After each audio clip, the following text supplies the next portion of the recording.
Back, everybody. It's your man Oskino the Don. Please, if you're new to the channel, hit that like button. Run them likes up for me. Definitely tap that subscribe button. Trying to grow this channel up ASAP. Continue to bring content that is meaningful, educational, entertaining, and thought provoking. And definitely drop some comments below. So I'd love to hear from y'all, the people, what your perspectives are on any topic that I cover. Whether you got questions or different perspectives, I want to hear it. So without further ado, we're going to get right into today's topic. And today's topic is the late great Dr. Martin Luther King Jr., who was born 95 years ago to this day, January 15th, 1929.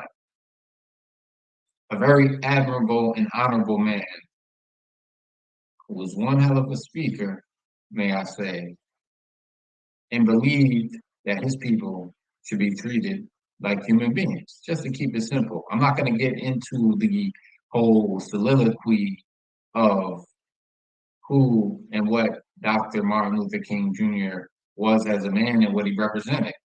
Because if you don't know that by now, well, I'm not here to inform you about that. What I'm here to inform you about is what the indoctrination of Black history and our Black figures that's not really talked about, in particular, Dr. Martin Luther King Jr. Now, mind you, when people bring up Dr. Martin Luther King Jr., they always love to talk about the I have a dream speech and, singing kumbayas and things like that, which sounds good, right?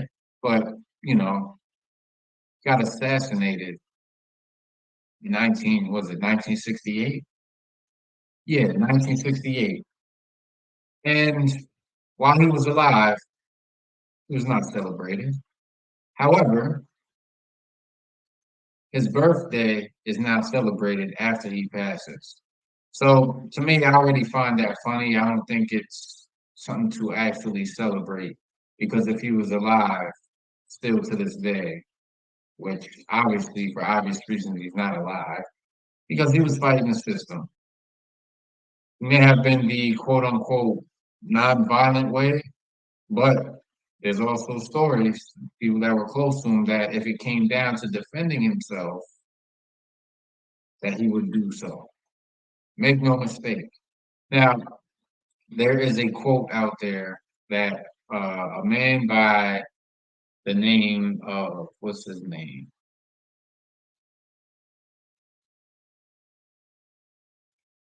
Harry Belafonte said that Dr. Martin Luther King Jr. had said this in a quote, and I just want to bring up the quote on the screen for y'all to see for yourself. It's a very interesting, yeah, sometimes it's a very interesting quote to say the least because everybody was talking about how Dr. Martin Luther King wanted white children and black children to go to school and be friends, which I have no issue with at all. I'm a product of that actually, but MLK has also been rumored to say this quote, and I quote, according to Harry Belafonte, that had a conversation with Dr. Martin Luther King right before he got assassinated. I fear I am integrating my people into a burning house. Now that's some powerful stuff. So if you don't know what Dr. Martin Luther King means by I fear I'm integrating my people into a burning house, well, even at that time, it hasn't really changed for what they call black people, right? Even though I know black is a color, but that's how they describe us, or African American or American black or what have you. The interesting thing about that quote is he actually saw that things were not going to change. He had a dream. Dreams can come true, don't get me wrong. But he also had a nightmare, and that nightmare shocked him to his core because he said, I may have led my people into a burning house. Because if you're unaware of the real or the full picture of Black history, particularly in the United States of America, There was a time where there were a lot of black owners that had thriving businesses, and not just thriving businesses, but actual neighborhoods that weren't full of violence, that were thriving and thriving than a lot of other neighborhoods and businesses that were of the Caucasian nature. And if you do your history, you will see that there were certain three-letter organizations that, whether directly involved or indirectly involved, but definitely had a hand in destroying a lot of these neighborhoods and businesses that Black people were thriving with. Yes, that's right. Black people were actually thriving with businesses and had their own neighborhoods and communities, a whole community. So when Dr. Martin Luther King has said that quote, and I'll say allegedly because nobody has a recording of him saying that, but I believe that to be true. And he was a very smart man, very calculated. So make no mistake, he could see the state of the world back in the '60s and said, "Man, this is going to take a lot. Maybe we shouldn't have integrated because there was a lot of positive and a lot of thriving Black businessmen and women." They won't tell you that. They want you to think that we had nothing this whole time, but that's false. There were government agencies that actually dropped bombs on U.S. soil in Black neighborhoods. I want y'all to let that sink in for a little bit and kind of piece it together as I'm trying to help you piece it together when it comes to Dr. Martin Luther King Jr. speaking of, "I fear him integrating my people into a burning house." The other part of that quote where you can interject that and tie it together is him seeing that the crime disparity, how crime is treated versus, Caucasians versus people in the Black community, the disparity, the punishment, all of that is encapsulated in what he's referring to with this quote. He was aware of it back then. So, it's just very interesting to me that, years later, after he's gone, can no longer speak and lead people, infiltrate their minds through logical and intelligent ideas that he's now celebrated. It reminds me of the late great Muhammad Ali, who, when he was alive and could talk and speak on certain political and societal social issues, they hated this man, straight up hated him.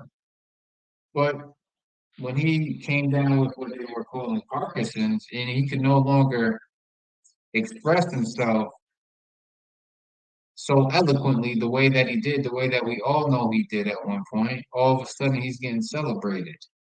Now, like I said, I know the history and the indoctrination side of Dr. Martin Luther King that the United States wants people to know. But what they don't want you to know is how Dr. Martin Luther King Jr. started to become more aware of that. Damn, maybe integrating isn't the best for our people because now we're gonna have to abide by their rules, and these are the same people that will never want to see us as equal human beings. I'm not talking about how much money somebody, just as a straight up human being. Now, obviously, you fast forward to 2024, we know that this isn't a real country. It's more like a corporation. It's all about the money. How much money do you got? And then the racism kicks in. So it's money, then racism, and then it's all based on classes, right? Those are two different classes, right? How much money you got, and are you white, black, blah, blah, blah. So how are we actually celebrating the life of Dr. Martin Luther King Jr.? Because needless to say, all the stuff that was going on, he wanted our people to thrive wherever we laid our head at, whether it be in the United States or whatever landmass is on this globe that we are currently living on. But how can we do that? Right? What are the solutions? I have a few solutions that I would like to share with some of the real leaders, but we need everybody to be a leader. No more followers. Everybody got to have some input to solutions. You see, a lot of people talk about diversity, but when it comes to diversity, most people are just looking skin deep. They're not talking about the diversity in thought, the different ideas, different pieces to the puzzle, different angles of the whole picture. That's where diversity counts the most, not somebody's skin color, because you are not your skin. What you do is not your skin color. What you do is based on your thought processes, your experiences, and how you interpret what's happening to you, what's happening in the world, and how it affects you. That's ultimately what shapes who you are. Now, how you get shaped in this world is all the programming. And the programming runs very, very, very deeply. We are programmed and brainwashed to think so many different things that are absolutely false. Absolutely false.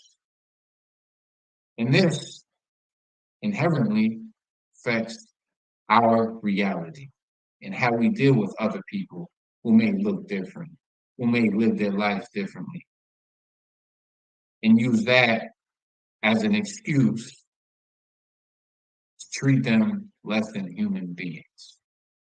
So, in conclusion, much love and rest in peace to the great Dr. Martin Luther King Jr., but it wasn't always about the dream speech. That's what they want you to think. It was so much deeper than that.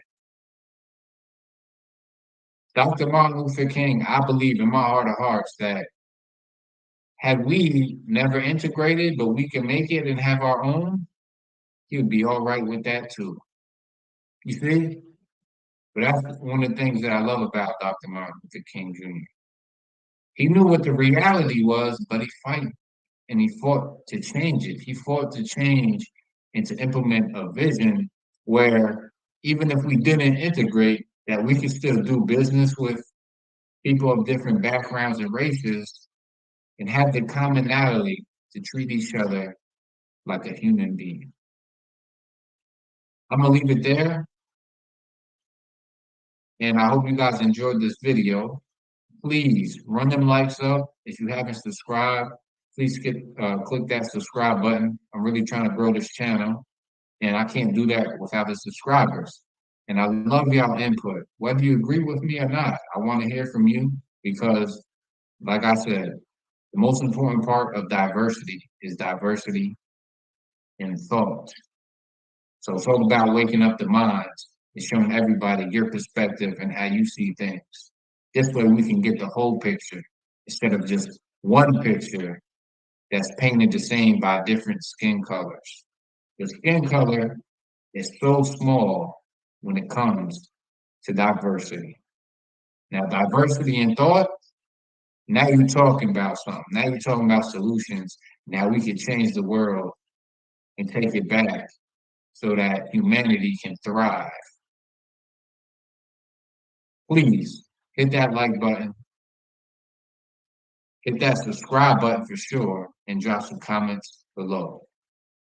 I'm out. Rest in peace to Dr. Martin Luther King Jr. One love, baby.